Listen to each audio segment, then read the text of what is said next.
Good morning, everyone. We continue to our book reading this morning, The Toyota Way to Service Excellence, Lean Transformation in Service Organization by Jeffrey K. Leica and Karen Ross. So far, we've been reading on what is service excellence. Yesterday, we looked at the slight differences between servicing and manufacturing. We described that with a diagram on page 19, giving us a slight difference between manufacturing and servicing.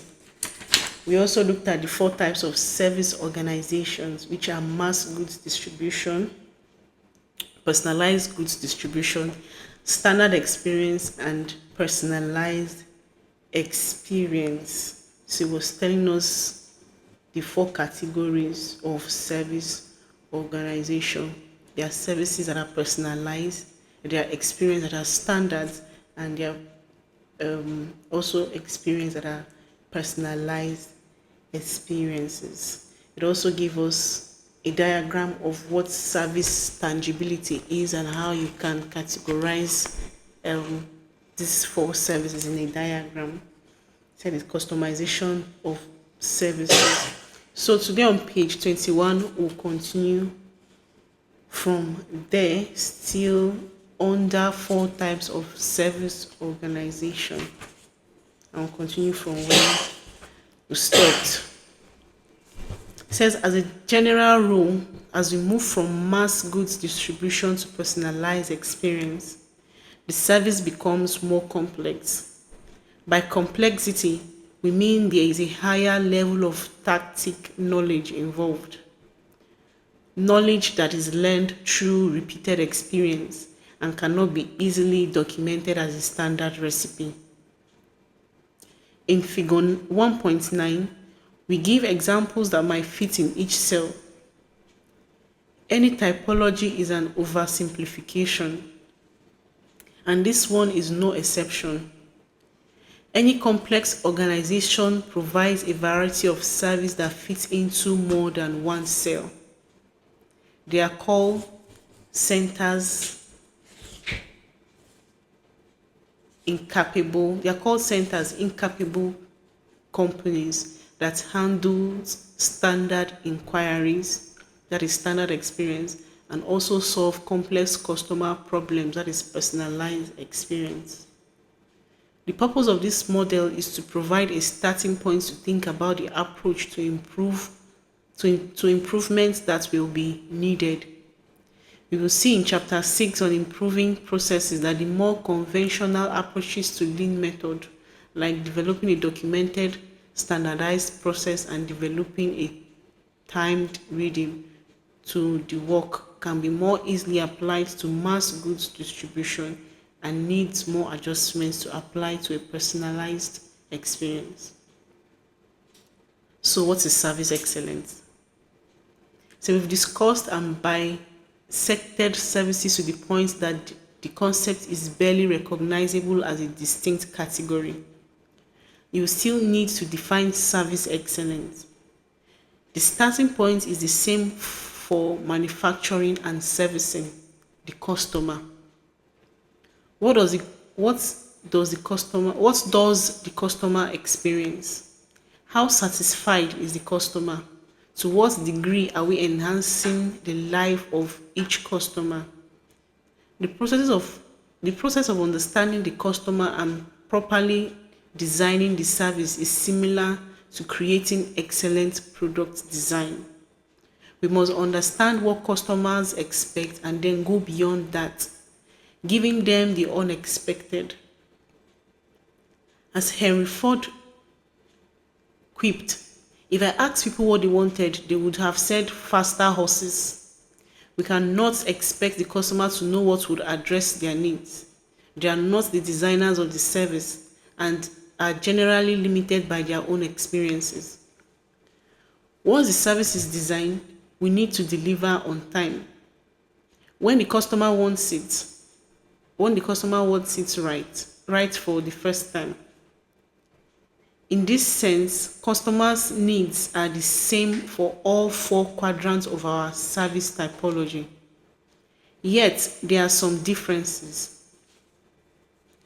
Roughly speaking, beyond quality and timelessness, customers for each type customers for each type want. Sorry, I'll take that again. Roughly speaking, beyond quality and timelessness, customers for each type want: 1. Mass good distribution; 2. Standard experience; 3. Personalized goods distribution; and 4. Personalized experience. Mass good distribution. The major customer desires are functionality, reliability, cost, and convenience. Standard experience. Customer desires are similar to mass goods distribution with the addition of the human touch in interacting with the customers. We expect efficient service delivery that addresses our needs at low cost, and we want to be treated respectfully. Personalized goods distribution. Customers want something special that they cannot get from the average company and that distinguishes them from the masses. It should solve their unique problem, not the problem of a generic set of customers. Personalized experience. This is perhaps the most challenging of the service type, that customer wants to be wowed, pampered, and treated like VIPs. They want a memorable experience and they are willing to pay extra for it. This is luxury service, and it is only the person's particular experience that matters, not the experience of anyone else.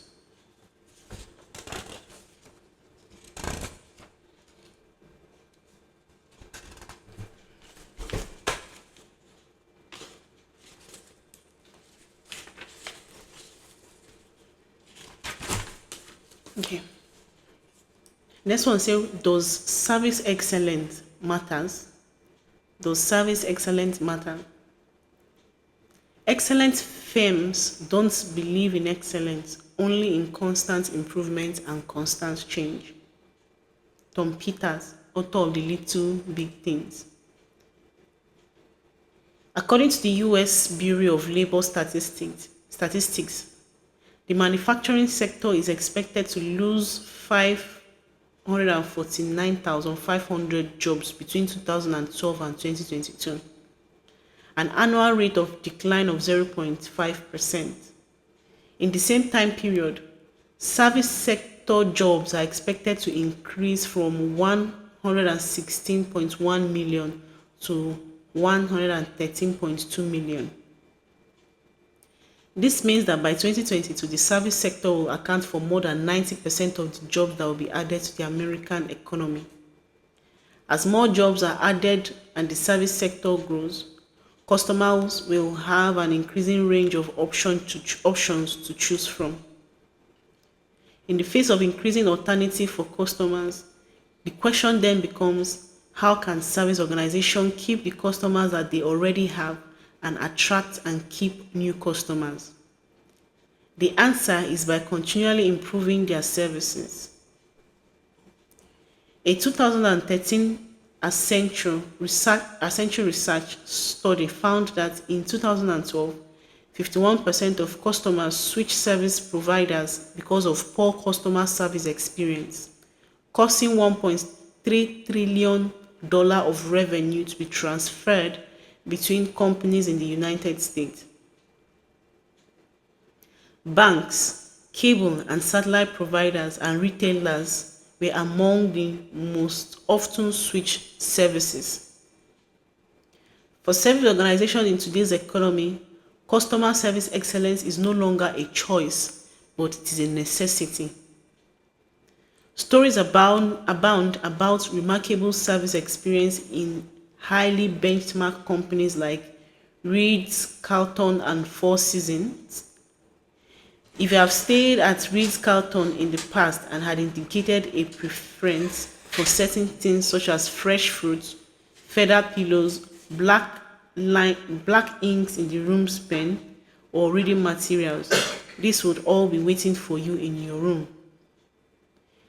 A guest at Ritz-Carlton in Boston mentioned to the doorman that he had been out fishing that day and caught a 200-pound yellowfin tuna. The guest said that the fish was in his cooler in the car and explained that he was going to have to clean it and cut it when he got home, and it would help if he could have some ice for now. The assistant front desk manager took the cooler to the kitchen where the cook supervisor cleaned the fish for the guest, breaking it down into smaller pieces. The cook supervisor went a step further by cleaning the guest's car and organizing the small pieces of fish in ice for him to take home. A guest at Four Seasons Hotel was walking towards his room when he saw that someone had his door open and was adjusting it. When he asked what was going on, the engineer explained. The housekeeper servicing the room next door noticed that when your door closes, it closes more with an intermediate gentle closing sound, which is a little bit less definitive than the click we prefer. So she called down to engineering to have us come up and zero in on the closing mechanics. This story seems to get the most press trends to be in what we call personalized experience. These are direct customer experience, usually with high-end luxury businesses that spare no expenses and charge a premium for their fine facilities to make the customer's experience memorable. Even for the luxury brand, the behind the scene routine processes have to be fine-tuned, or the customer experience will be less than pleasant. So this is your stuff for reading this morning. Still talking about customer experience. So does service excellence really matters? Service excellence really matters. Like he said, customer service excellence is no longer a choice, but it is something that is necessary for any business and for any organization.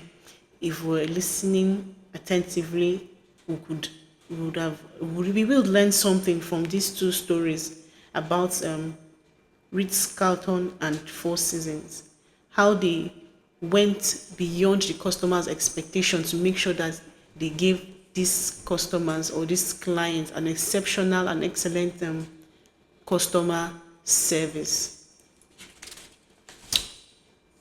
So where we started from this morning, say what is service excellence? So service excellence is very important both in manufacturing and also in service. And to achieve service excellence, you have to first of all understand the kind of product, first of all understand your customers and understand the kind of product you want to put out there. If it's a product that's going to communicate standards of experience, if it's going to communicate personalized experience, you have to study your customers, know how to design your services to their taste, know how to design whatever, know the kind of expectations they want from you and from your service, either as a 4-star organization or as a 5-star organization, either as a hotel or is it a large business or a small business. Always try to understand what your customer expects, then go beyond that to give them an exceptional customer service or an excellent service. So that's just a brief reading for us today. Thank you.